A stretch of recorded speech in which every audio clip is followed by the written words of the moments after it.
Մի խոսքով, ուզում եմ այս վլոգիս մեջ ոգևորել բոլոր նրանց, լավ, ես մի փունջը վերջում կբացատրեմ, ուզում եմ ոգևորել բոլոր նրանց, ովքեր որ մտածում են, որ սովորեն կարել, երազում են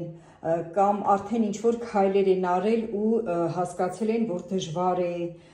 երբեք չվախենաք դժվարություններից, չխուսափեք, ասեմ ձեզ, ես այս մասնագիտության մեջ արդեն վլոգիս սկզբում ասեցի, որ չեմ սիրել ոչ մեկի հարցնեմ, սիրել եմ ինքնուրույն ջանք անեմ, մտածեմ, հասկանամ, թեկուզ գիշերվա մի մասը չեմ քնել, մտածել եմ, պահ հիմա ոնց պետք է անեմ, ես ինչ բանը, այդպես շատ հաճելի է ինձ եղել, ինձ շատ հավես է եղել, այսպես ասած, եթե դժվարությունների ես հանդիպել, արդեն կարի ասպարեզում, մի վախեցիր, դու դրանք կհաղթահարես և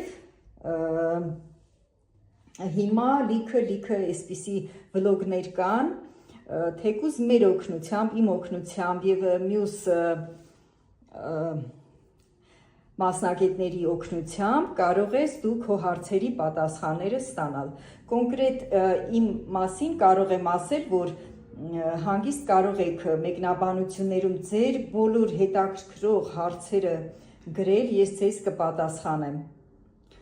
Սա էլ շատ լավ գործիք է, կարի վրա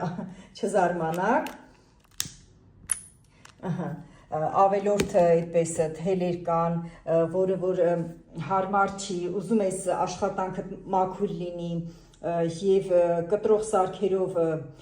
չի մտնում այդ հատվածները, տեղեր կա, որ ես սա օգտագործում եմ, ուղղակի այսպես հատկապես կաշվե իրերի վրա գործանելիս շատ եմ օգտագործում, ուրեմն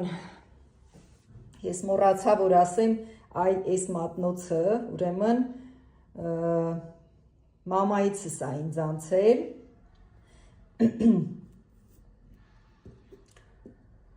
այսինքն, այսպես ասեմ, իմ տարիքից էլ շուտվա է, սրանք նույնպես էլի շատ հին են, շատ ամուրներից են, որ էլի ես կարի վրա օգտագործում եմ, որոշ գործողությունների ժամանակ, մի խոսքով, իսկ այս մի փունջը, ոյ, ես էլ հրաշք է, սրանցով էլի